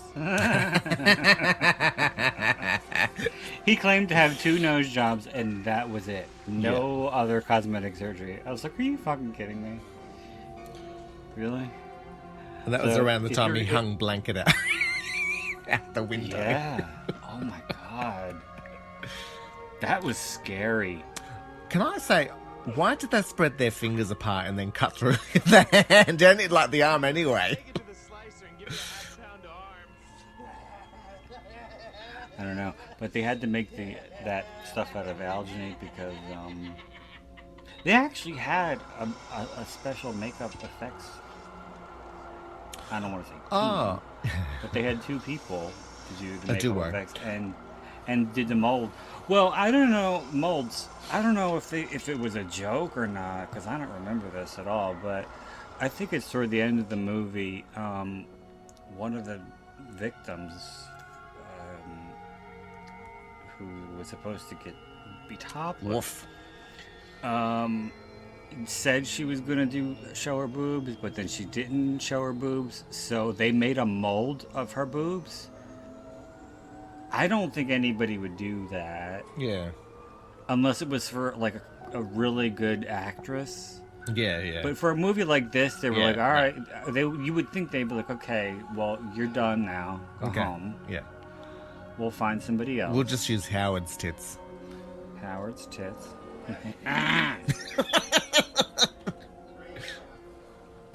You know what? Did you hear about one fucking Game of Thrones, the lead girl who played the Khaleesi, did all those nude scenes like in the first couple of seasons, and then she was like, I don't want to do nude scenes anymore. Lily James like, well, or something like that, or Lily Taylor. I've never really watched the show. Yeah. But she did a lot of nudity in the beginning, and then she decided she's not doing nudity anymore, so they fucking CGI'd it. Like she wore a suit, and they CGI'd everything. What kind of suit? A CG, like a green suit. I watched because I didn't realize it was her. One of the actresses from Game of Thrones was in a movie that I liked when I was younger called Gossip with James Marsden. Oh yeah, and Kate Hudson. Yeah, and then I rewatched it and I was like, oh, this wasn't as good as I thought. Like it was. No. I haven't seen it in a while, but I sincerely doubt it holds up. Yeah. It was sort of like, I think I liked it at the time because it was unlike other teen thrillers that were coming out. Because they were all sort of kind of starting to blend and not be very distinguishable. And so it was interesting, but yeah, and then... I think that was the first time I ever saw Kate Hudson in anything. Yeah. Was that before Almost Famous?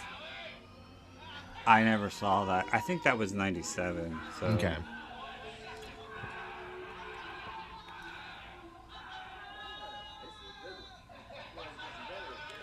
Oh, God.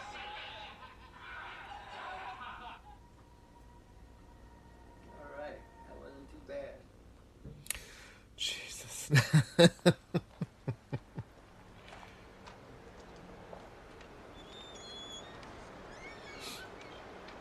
Though, they never really explained into how the town got into being so snuff-centric. I don't know, but in her monologue, she talks about people making homemade porn. Yeah. And I guess one thing led to another, and then it's like, oh, wouldn't this be more interesting if instead of, spooging all over your tits, I just cut them off? And that's how Frenchtown became Snuff City. Yeah. So it could have been like they were filming a group orgy and accidentally killed someone. That would work. And so like they were all in on it, and they had to go. Oh, yes, I don't know. That kind of came out alright. The evolution of, or the history of the town does not. Like a drowning bukkake. Drowning bukkake. Yes. Yes, they didn't know that the ejaculate was caked inside her nostrils and she couldn't breathe, and then they put another dick in her mouth, and they thought that she was choking just to like amp it up. She was loving it. She really was choking. And then she died. And like Taylor Dane could have been her sister. Mm-hmm. Out of 4. How could she not notice that big video in her bag? I don't know. But this whole thing is like shot in real time. Yes. Like she comes, and it's from when she comes into the store, when she places the order for the bologna and the cheese. He cuts the bologna and the cheese. She gets the milk. She says thank you, pays him, walks out the door. It's it's real time, the whole thing. It had to have happened in the deli. It had to have happened in the deli. And I left my bag. It had to. That guy's name was Deli Dick. Or any of 3 or 4 Deli. I'm not Oh my kidding. God. Because In it the was credits, really yeah, his yeah. deli, and that's what they knew him. That's Yeah. and he's from that was Dick's Deli, and he's Deli Dick. Big Dick's Deli. They obviously went to a lot of work. Well, that's why the pastrami's hanging from the ceiling. What, did you? I don't know if it was you saying, but with the bologna that was supposed to be the arm, Don't forget, I was that like they bought bologna and just stuck a bone-looking thing in the middle to make it look like it was cutting through an arm? Oh God. No, I don't know. I don't think they did that, but because they actually tried to make convincing special effects. Because I know there's some scenes with animal guts and shit. Yeah.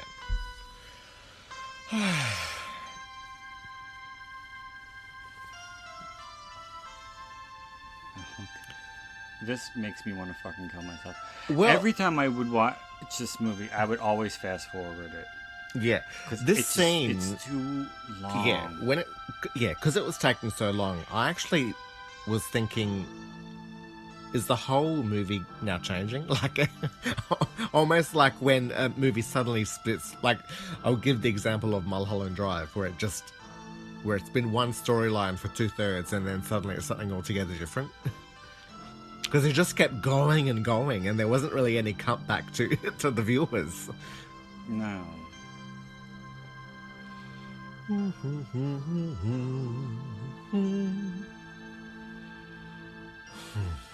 we got this epic music in the background. And you know, that sad guitar music. It sounded so out of place because the rest of the score sounds like this. By the way, there's a soundtrack. Okay, oh my god. And it's by the same indie label who put out the Freddy's Nightmares soundtrack. And I think they put out the Friday the 13th ones and stuff. They do soundtracks for movies that you would never expect to have soundtracks. Yeah. Ever. Yes. People kept mentioning the goof, and I think because the characters about how the vampire's in the mirror, and it's like it's. I don't think that's a goof. Like it's just. No. No. Well, he says it too. Yeah. But I love it when they say this looks very, very professionally done. No, it does not.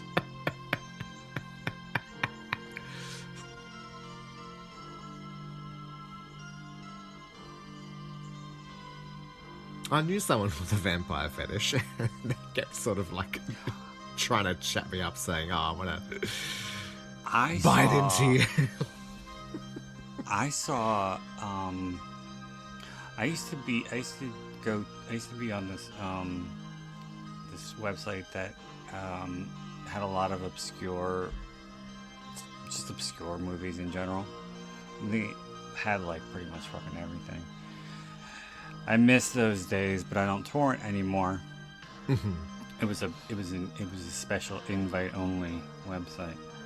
But anyway, and they had porn too. And so I was looking, I don't know why, but I was like, I want to see like some vintage porn like from the 70s. Yeah. Or no, I wanted to see gay horror porn. Okay. And I found one that was vampire themed. And I remember, of course, the vampire had like those fucking cheap ass Party City lovely teeth, yeah. And there was one moment when the guy was going down on the vampire, and it's just, you see, it cuts to the vampire, and he's like trying to enjoy it, but the teeth are moving all around in his mouth. They're like almost falling out, and he's trying to keep them in and stay in the moment. And I was like, okay, this is not working for me. This is still going on, by the way. Super slow-mo, this bit. This for a time was very, very hard to find. Yeah. Both of them. Because the VHSs went out of print, and I never saw them in video stores. But I finally got to see them when Camp put them out on DVD, and I got them from Netflix in the mid-aughts. So I saw this kind of late. But that, I first saw this when I really started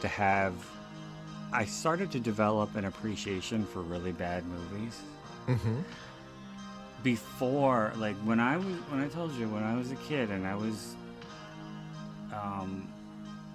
when I was starting to develop my taste in horror, and I was very snobbish about especially foreign movies that were foreign. Yeah. But the thing was, I was thinking about this. The thing was, I didn't see like Argento or Bava or anything like that. I saw like shit like Watch Me When I Kill, which is awful. But it was a Spanish horror movie. But the ones that I saw were really, really bad. I didn't and the only Argento movie that my video store had was the heavily censored version of Phenomena, which was called Creepers. Yeah. So I didn't really have a lot of a lot of foreign movies to or really... a good experience with horror movie. Or with good... foreign- No, yeah. exactly. I didn't really have good experiences with foreign cinema. But the thing was, too, I remember the first shot on video horror movie I ever saw was Boarding House. And this was at a time in my life where, like, I didn't know that movies were made on VHS. Yeah. And I was like, this is ridiculous. This looks like somebody's home movie. Why? How is this available for rent? And I think that was actually a student film. Okay. I think. But then after that, whenever I did come up on a few more at the video store, and as soon as I noticed that it was shot on video, I'd be like, ugh. And I would just veto it in my mind because I didn't really consider it to be a real movie. You couldn't get past that that hurdle. No. And then in the early aughts, I remember what started me on the path of appreciating shot on video movies was The Ripper. Okay. After that, I started to like them. Not all of them, because there's a lot of really, really bad ones. And not even bad in the fun way, like this just one. Terrible, yeah. At times. 4, 5, 6, 7. Thank you. But yeah, because of the Blair Witch Project, in the aughts, they were coming out of the woodwork. Yeah. Everybody who had a camcorder was like, okay, we're going to make the next Blair Witch Project. We're going to make the next $5 movie that's going to make $100 million. And guess what? No, they didn't. Yeah. Well, it's not unfortunate, but it's sort of like they felt that you can't make a good video movie when you're using the video like a 35mm. You need to utilize the video as an element of the film, and I think that's what Blair Witch did well. But it does make me miss sort of movies like this where they do try to make a where you would try to make a normal movie, but with Blair video. Witch was shot on 16 though. Oh, okay. Yeah, when I, like with the pretend camcorder handheld element to it. Some guy ranting and raving about video murders and Now, how is this supposed to freak him out? The theater that he used to own is playing a double feature of that god-awful Vampire Takes a Bride and Night of the Living Dead. What was the point of that? Yeah, it sort of made me think. That's why I kept thinking there was more to this than there ultimately ended up being. It was just it had pieces that felt like would start connecting, and then they didn't. Then something will jump out at us. No, it was just the operator. Well, actually, I really don't care if that helps to solve anything. Oh, I looked up the number that he that he got the operator to call, and it's the company is eBrand Value, and they're 201 East 36th Street. And what do they do? I think that they do branding. You know, it's like, let's say, PR. It wasn't anything too interesting. It was like internet promotions. Yeah. I should call them live. What double feature? Oh my god. Well, at least they didn't. Hi, do you're the on the air. 555. Yeah. At least they didn't do the 555 bullshit. Well, when was that sort of? When did that become? I'd say before this movie for sure. The go-to for movies to use 555. Yeah, like in the 80s, early 80s, I guess. Because I remember reading about how there was that song that was a phone number, and people kept calling that up. Yeah, Jennifer. Yes. 8675309.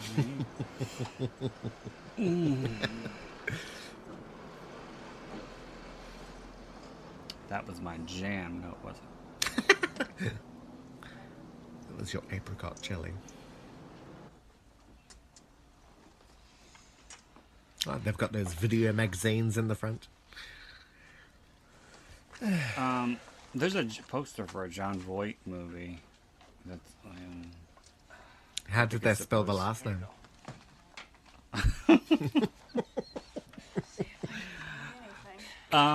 But what I don't understand is what does she think she's going to find? Yeah, in the accordion. Like in the membership information, like employment, serial killer.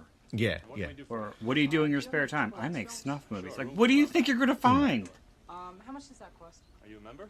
Well, here's the choreographer. Yes. This is what's his name? Michael Crawford. Ah. Lord of the Dance. Yes. No, that was Michael Flatley. Whatever. Michael Crawford was the singer who did like. He also was Frank Spencer. Frank Spencer. Is that his porn name? No, it was a show called Some Mothers Do Have 'Em. Hi.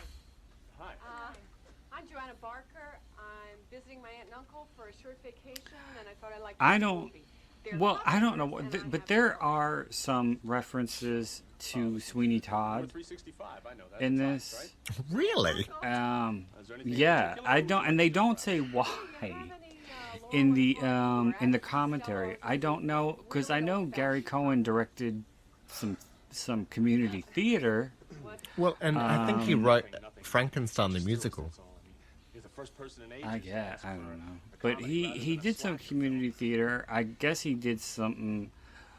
I guess he did a production of Sweeney Todd, or maybe it was a production with this couple here. So, I don't know. Yards and yards of cock. But there's a bunch of Sweeney Todd references in the movie, primarily with the character names. So they're more Easter eggs than anything else. Yeah. But why they felt compelled to do that, I couldn't tell you, because everybody was, fucking Chappelle on the goddamn commentary, talking over each other. One of them fed the dog Doritos. Oh my god. Shouldn't do that. Well, you hear the dog. I thought I was crazy. I was going Mashukana, thinking, why is there so much violence in this town? Getting killed! And another thing, they They don't look like the kind of movies. theaters are on TV. I don't think she's an actress either. So I don't know. They look kind of homemade. Kind of homemade. She picks out certain words. Yes. And puts It's it in really inflection. emphasizing. Yeah. Well, that does sound pretty weird. Yeah.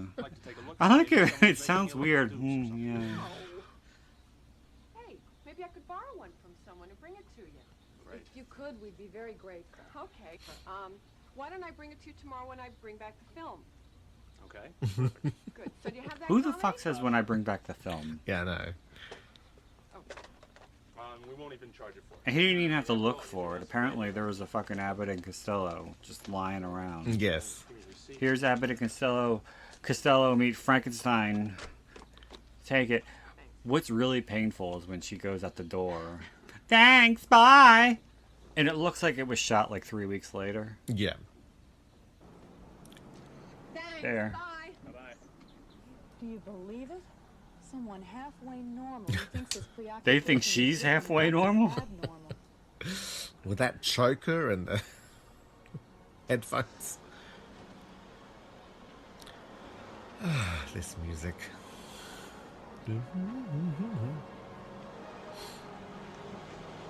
Like, I feel like someone is about to do a running leap onto a gymnasium board. Like that, it just sounds athletic. It sounds like the Olympics, yeah. Yeah. I can hear that. And it seems like it takes forever for her to get kidnapped too. It's like she walked 6 blocks, yet she was still outside the door. Yeah. And they were able for them to see her. And then she gets kidnapped. And it's, you know, the wife are you comes back doing? locking up and taking the jacket. And again, we get this.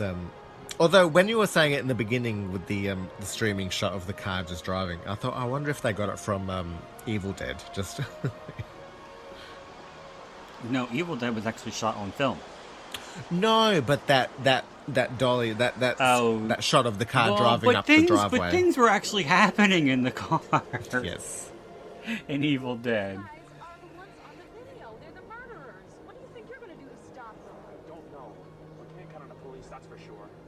They didn't do anything before. I mean, we They can't didn't let do them anything You before. know what's happening. I like when he has that line about the. It'll take the sheriff 2 hours to waddle over here. He'd have to put his wig on. Yeah. Practicing his inflictions in front of the mirror. Mm-hmm. They don't call him Mr. Reliability for nothing.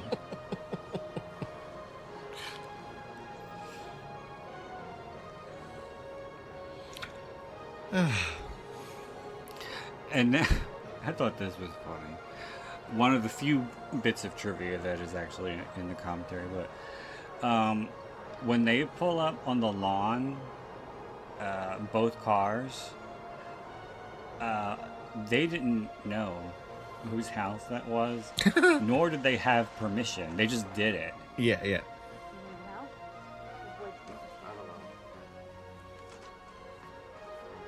Oh, and the big thing too, in the beginning,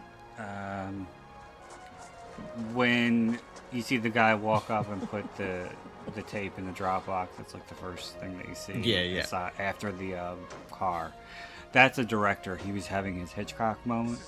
Okay. But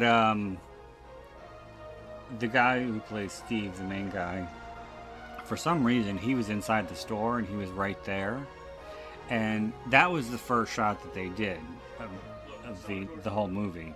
Yeah. But yeah, so he was there on the other side of the Dropbox, and he thought it would be funny after the tape was put in to throw it back out.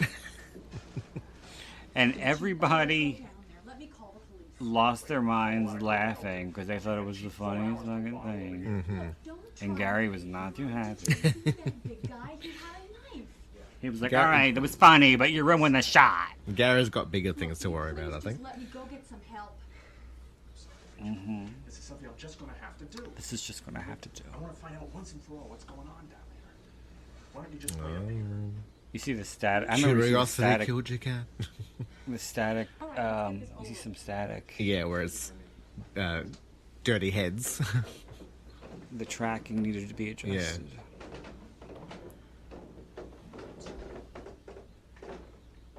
Oh my god.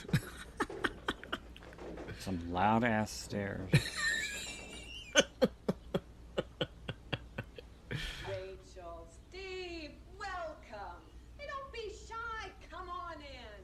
We have been absolutely breathless with anticipation. See, there's someone blocking the door. That's why they can't go. I guess you're wondering why. Well, why can't they push him out of the fucking way? Yeah, it's very lanky. I'd like move. Be like move, bitch. I'm sure that you're aware that people have been making and swapping homemade porno movies for years. How many porno movies have you made and swapped over the years? You filthy. How many baby. people have seen your snatch? Oh my god. You can never use the same My acid pussy nuts. twice. And if we used ourselves, of course, we cut down on the size of our audience. So, we use transients. Your New York cooch. This is the your mother was no Sharon Stone. Yeah. No. I gotta figure out what. I know there's a name for that moment in movies when the motive is delivered by the villain. Yeah. I forget what it's called. It's not related to like the Bond villain reveal or anything like that. I think it is. Okay. I think so. Although I know that, like, because when I watched the Death Proof movie, the commentary, they're talking about how the sheriff re-explains everything after the first murders, and it's sort of like a Hitchcockian thing where someone comes out and sort of explains it to the audience, to another character, what's just transpired. And it almost happens again, like it happens also in like Dial M for Murder, where one of the characters figures out how the whole murder plot had happened. I just rewatched that recently, Dial M for Murder. Where the friend was trying to say, "Oh, let's say that you were hiding behind the curtain." Mm-hmm. If you remember that scene towards the end of the movie, right before I need to give that another watch. Oh, I meant to tell you earlier when you were talking about it. I think Mikey is on Tubi. It is, Yeah. but I have the Blu-ray. Oh, okay. God, You should watch it. It's a good. It's a really good movie. I have seen it. Oh, you have? Yes.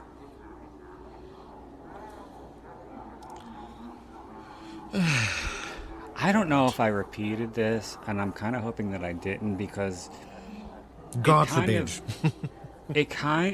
I mean, like during one of the episodes. It might have been one of my solo episodes. I don't know. I can't remember. No, because I'm the king of repetition. No. But I'm saying I hope that I didn't, because it's so stupid and I don't know why I believed it. But in the special features for Mikey, Brian Bonsall was talking about the dead cat that Josie Bissett's boyfriend runs over, and they have to show the shot of the cat. He said that in Hollywood, whenever they need a dead animal, they go to a certain like place. to a kill shelter. They know. It's even better. It's this big, large building that has freezers from floor to ceiling. Oh my god. And they're all dead animals in there. That's creepy. And they say, "Oh, okay, we need a dead dog for a shot." They're like, "Oh, well, we just happen to have one right here." And that's where they got the cat from, according to him. Yeah. And I believed it when he said it. I was like, really? That's how they do that? But after a while, I was like, oh, well, he's bipolar. So. Yeah, here she goes in her fucking bartender mode. There's Woody Harrelson working alongside her. You see him? No. Oh.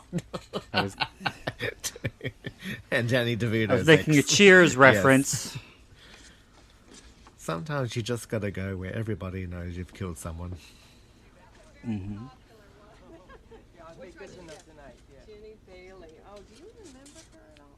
Was that a thing that they would have styrofoam videos?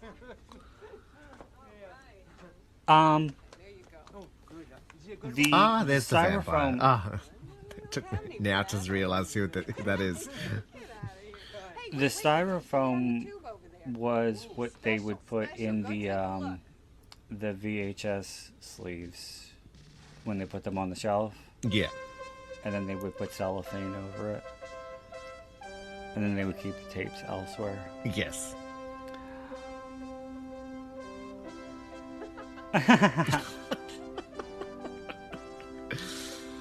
Her laugh was almost as convincing as Eli's or Howard's or whatever.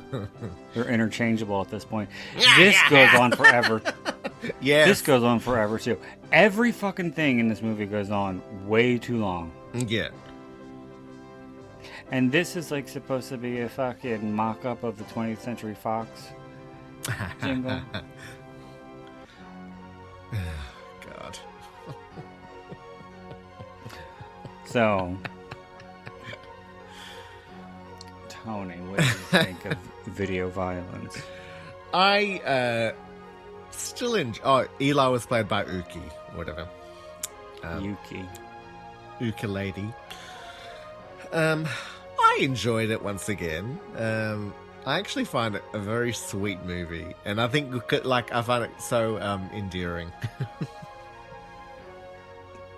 You find it endearing? It's that level of crap. I just think it's quite lovely. Third yokel, fourth yokel, man in Jeep.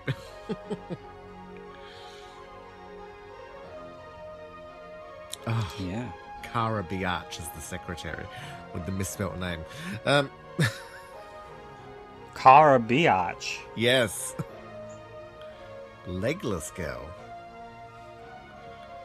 You don't know Legless Girl? Everybody knows Legless Girl. Yeah, is that the one that can drink up a storm? Yeah. Because it just comes out of her stumps.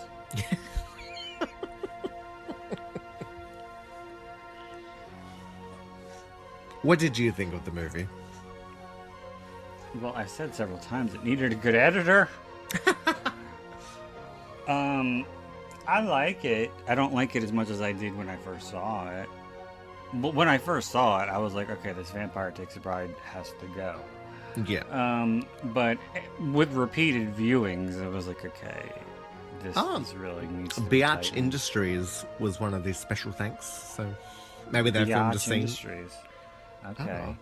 Don't forget to thank Biatch Industries. And Little Zach Productions. Little Zach Productions. That's the director's son, Zach.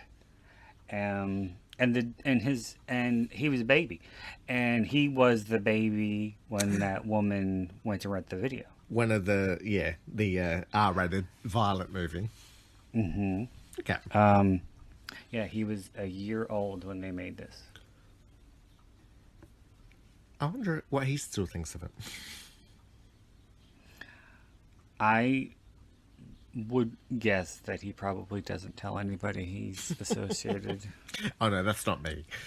Weren't you telling me about someone that was related to a serial killer that like gloated about it? No, I said that she claimed her last name was Dahmer. Yeah. And she was a friend of a friend, and I didn't like her for she was dumb and dumber. Some other reasons. But she was a friend of a friend, and I asked my friend, I was like, just on a joke, I was like, what is she related to Jeffrey Dahmer? And she was like, yeah, it's her uncle. And I was like, really? That's that thing now. I don't think it's true. But it could be because he does have a brother who did get married and have kids. There's very little out there that's known about them, but they do have kids, so it's possible. Yeah. And she would be in her 40s now. Sorry. Possible, but not likely. Yeah. Oh, well. She wasn't Mrs. Reliability. You're erasing it.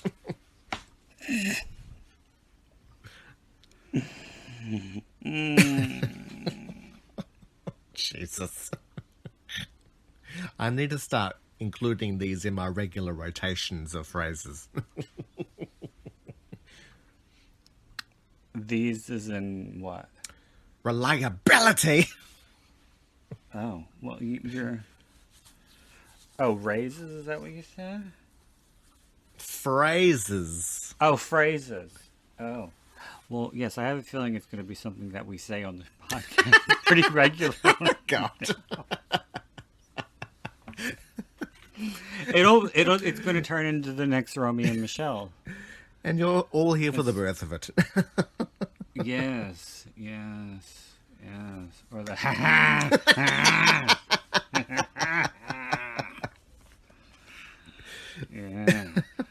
God. Get the scissors.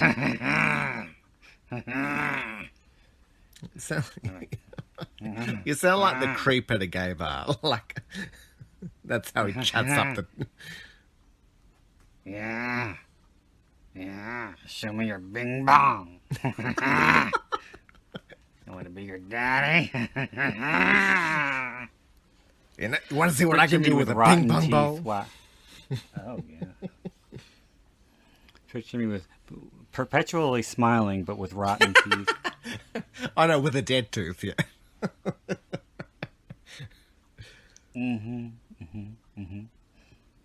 Well, that was video violence. I always keep thinking of the Lana Del Rey song every time I hear that name. Ultraviolence, She yeah. didn't have ultraviolence, but she Ultraviolence, didn't yeah. have a song called that, right? It was just the name of the record.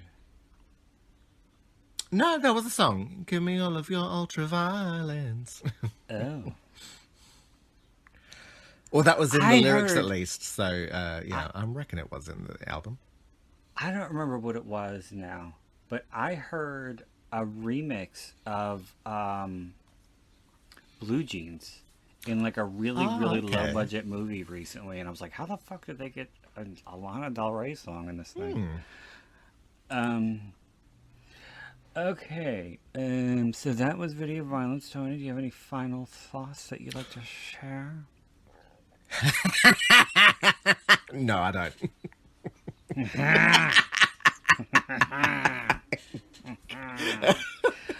Don't forget to sharpen your scissors. Use the ice pick to dot the I. Yeah. And pull the tabs out of your VHSs. You're erasing it! Yeah. And try to be a little more reliable. Is that your final thought? That's my final thought. Be reliable. Instead of, remember when we had, well, you weren't here, but we used to have a president who was not good, and his wife was not very smart, and her slogan was be best. So yes, that's my final thought. Be best. Reliable and be best. Dare What a to say no. stupid cunt. Okay, yes. All right, okay. Oh, yes.